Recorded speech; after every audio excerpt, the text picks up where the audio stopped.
നമ്മുടെ കുട്ടികൾ അപകടത്തിൻ്റെ വഴിയിലൂടെ സഞ്ചരിച്ച് തുടങ്ങിയിരിക്കുന്നു. ആശങ്കപ്പെടുത്തുന്ന വാർത്തയാണ്.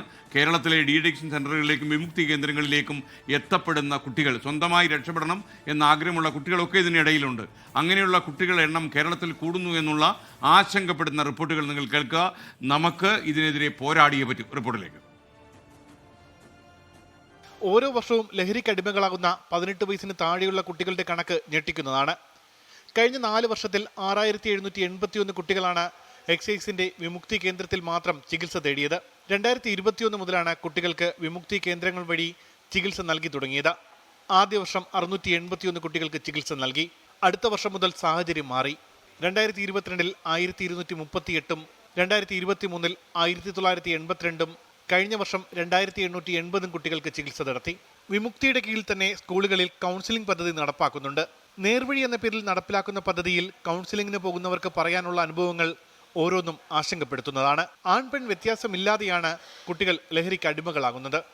നമ്മുടെ തിരുവനന്തപുരം ജില്ലയിലൊരു സർക്കാരിൻ്റെ സ്കൂളിൽ പഠിക്കുന്ന ഒരു കുട്ടി, ബാലരാമപുരം സ്വദേശിയായിട്ടൊരു കുട്ടിയാണ്.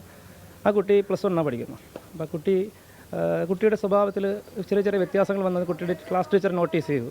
അത് പ്രധാന അധ്യാപിക അറിയിച്ചതിൻ്റെ അടിസ്ഥാനത്തിൽ ടീച്ചർ നേർവഴി മുഖാന്തരം സോപ്പിൻ്റെ തന്നെ നേർവഴി എന്ന് പറയുന്ന ഒരു സംവിധാനം ഉപയോഗിക്കുന്നത് ഈ പറയുന്ന ലഹരി പെട്ടെന്ന് കുട്ടികളെ തിരിച്ചു കൊണ്ടുവരുന്നതിന് വേണ്ടിയിട്ടാണ്. അപ്പോൾ നേർവഴിക്ക് ഒരു നമ്പറുണ്ട്. ആ നേർവഴി മുഖാന്തരം ബന്ധപ്പെട്ടതിൻ്റെ അടിസ്ഥാനത്തിൽ ഈ പരിശീലനം ലഭിച്ച ഉദ്യോഗസ്ഥരായ ഞാൻ ഉൾപ്പെടെയുള്ള ടീം ഈ പറയുന്ന സ്കൂളിൽ ബന്ധപ്പെട്ട കുട്ടിയെ കാണാൻ വേണ്ടി പോയി. കണ്ട് സംസാരിച്ചു. അപ്പോൾ അവനോട് സംസാരിച്ചപ്പോഴത്തേക്ക് അവൻ സർ കുഴപ്പമില്ല, ഞാൻ ഒരു തരത്തിലുള്ള ലഹരി വസ്തുക്കൾ ഉപയോഗിക്കുന്നില്ല എന്ന് പറഞ്ഞ് നമ്മൾ ജനറലൈസ് ചെയ്തങ്ങ് വിടുവാണ്. നമ്മുടെ നമുക്ക് അവൻ്റെ ഒരു സംസാരവും അവൻ്റെ ഒരു ആറ്റിറ്റ്യൂഡും കണ്ട് ബോഡി ലാംഗ്വേജും കണ്ട് മനസ്സിലാക്കുന്നത് എന്തോ സബ്സ്റ്റൻസ് അവൻ ഉപയോഗിക്കുന്നുണ്ടെന്ന് മനസ്സിലായി. അങ്ങനെ ദീർഘനേരത്തെ ഒരു സംഭാഷണത്തിന് ശേഷം അല്ലെങ്കിൽ നമ്മുടെ ഈ ഒരു കൗൺസിലിംഗ് പ്രവർത്തനത്തിന് ശേഷം അവനോട് എന്താ പറയുക, അവനൊരു അടുപ്പം സ്ഥാപിക്കാൻ പറ്റും. ആ അടുപ്പം സ്ഥാപിച്ച അടുപ്പം നമ്മൾ യൂട്ടിലൈസ് ചെയ്തപ്പോഴത്തേക്കാണ് അവൻ പറഞ്ഞത് അവൻ വളരെ ദീർഘകാലമായിട്ട് ഈ പറയുന്ന സബ്സ്റ്റൻസുകളൊക്കെ യൂസ് ചെയ്യുന്നുണ്ട്. മീൻസ് നമ്മൾ സാധാരണ മിനിമം സബ്സ്റ്റൻസ് അല്ല, കുറച്ച് എക്സ്ട്രീം ആയിട്ടുള്ള കുറച്ച് സബ്സ്റ്റൻസ് യൂസ് ചെയ്യുന്നുണ്ട്.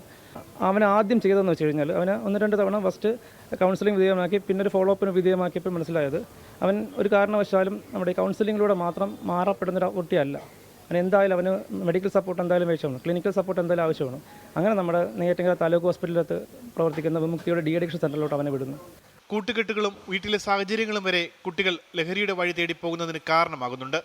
നേർവഴി ക്യാമ്പയിൻ നടത്തിപ്പിന്റെ ഭാഗമായി സ്കൂളുകളിലെത്തി നടത്തിയ ക്യാമ്പയിനിൽ മയക്കുമരുന്നിന് അടിമകളായ നിരവധി വിദ്യാർത്ഥികളെ കണ്ടെത്തി ജീവിതത്തിലേക്ക് തിരികെ എത്തിക്കാൻ കഴിഞ്ഞു എന്നത് പ്രതീക്ഷ നൽകുന്നതാണ്.